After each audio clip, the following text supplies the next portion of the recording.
Agama, sumber kedamaian atau sumber konflik. Nah, Bapak Ibu Saudara, saat ini kita banyak melihat yang namanya pertengkaran, perselisihan, bahkan juga konflik-konflik yang ada di dunia itu seringkali mengatasnamakan yang namanya agama. Padahal seharusnya agama itu mengajarkan yang namanya kedamaian. Tapi ada banyak konflik, ada banyak perselisihan, pertengkaran, itu diatasnamakan oleh karena agama. Hari ini di dunia kita itu penuh yang namanya ironi.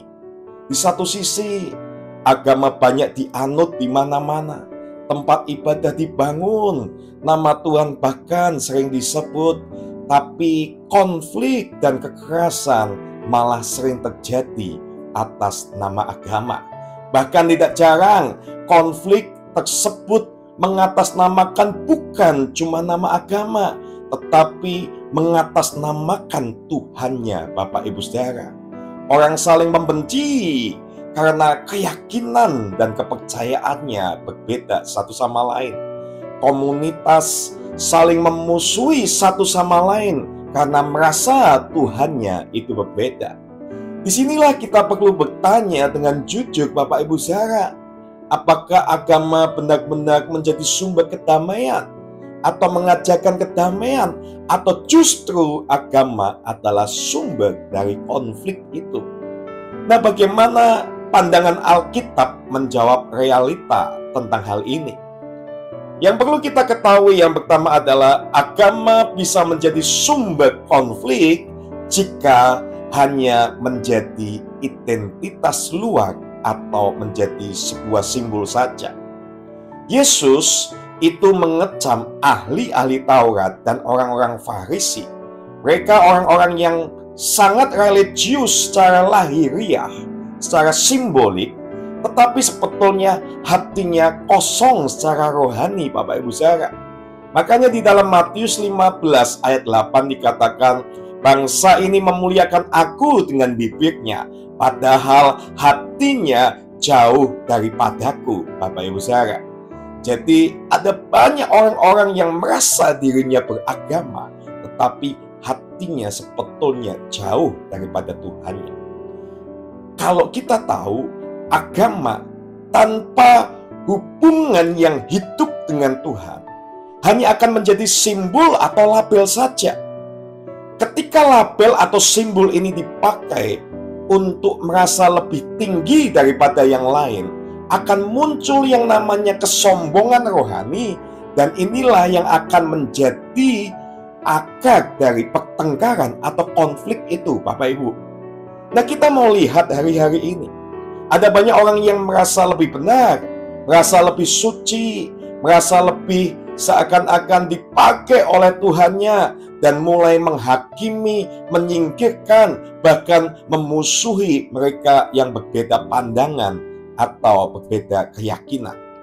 Agama jika dijalani tanpa kasih dan pertobatan bisa menjadi senjata untuk membenarkan kebencian. Jadi kita melihat ada banyak orang-orang yang memakai nama agama, bahkan nama Tuhannya, untuk membenci satu sama lain. Nah, kalau agama tidak didasarkan oleh kasih, itulah yang akan menjadi sumber konflik, Bapak Ibu Saudara.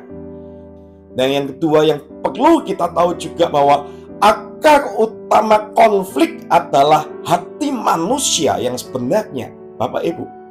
Yakobus 4 ayat 1-2 berkata seperti ini, dari manakah datangnya sengketa dan pertengkaran di antara kamu?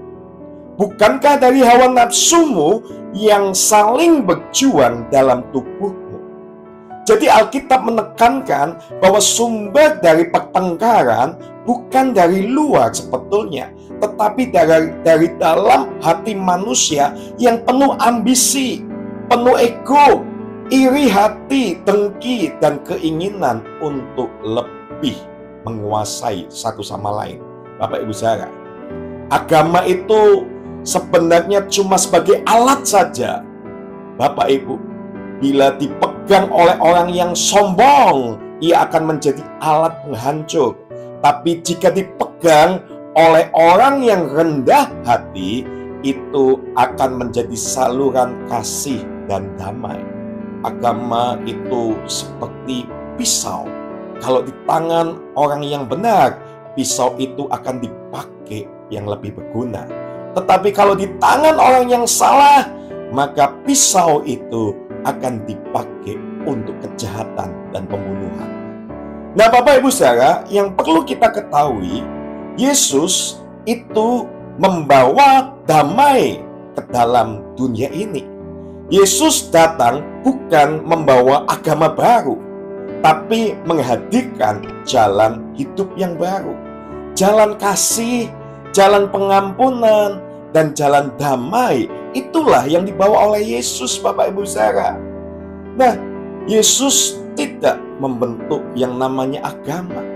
Kekristenan sebetulnya itu adalah sebuah gaya hidup yang seperti Kristus, yaitu gaya hidup mengasihi, gaya hidup mengampuni, gaya hidup berdamai satu sama lain. Matius 5 ayat 9 dikatakan, berbahagialah orang yang membawa damai, karena mereka akan disebut anak-anak Allah. Nah, inilah yang Tuhan ajarkan, Bapak Ibu Saudara. Kristen pengikut Kristus adalah orang yang mengikuti ajaran Yesus itu sendiri. Yesus memulihkan perempuan berdosa, makan bersama-sama dengan pemungut cukai, mengampuni orang yang memakukannya di kayu salib bahkan. Dan dia tidak mendirikan tembok, tetapi jembatan. Tuhan Yesus tidak menyerang yang berbeda, tapi memeluk mereka dengan kasih, Bapak Ibu Saudara. Inilah esensi dari iman Kristen yang sejati. Iman Kristen yang sejati bukan memperjuangkan simbol agama, tetapi menghidupi kasih Allah dalam relasi dengan sesama, Bapak Ibu Saudara.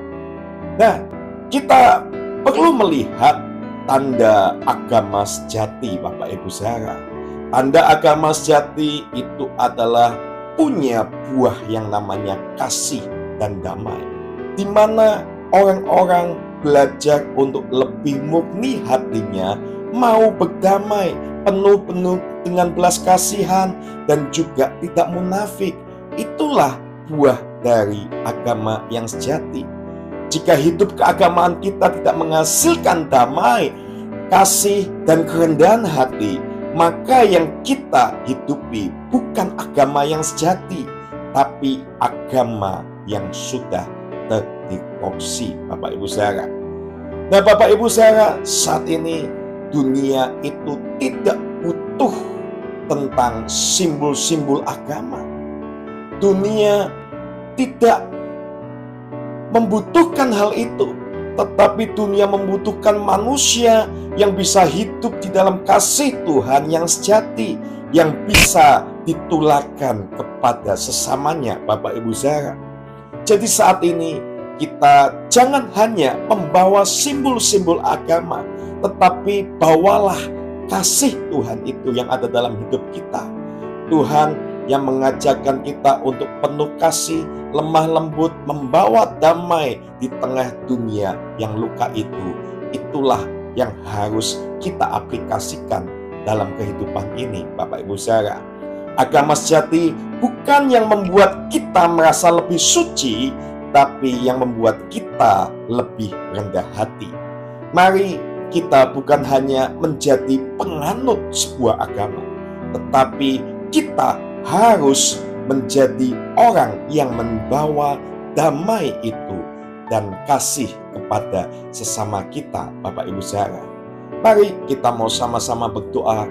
Tuhan, jadikan kami, Tuhan, orang-orang yang benar-benar membawa kasih dan damai Tuhan, ya Bapa.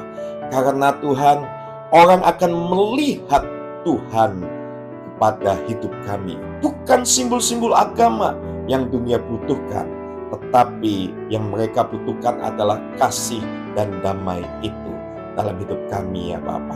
Berkati setiap kami, biar kami, Tuhan, orang-orang yang beragama tidak membuat konflik, tetapi membuat damai sejahtera. Di dalam nama Tuhan Yesus, haleluya, amin.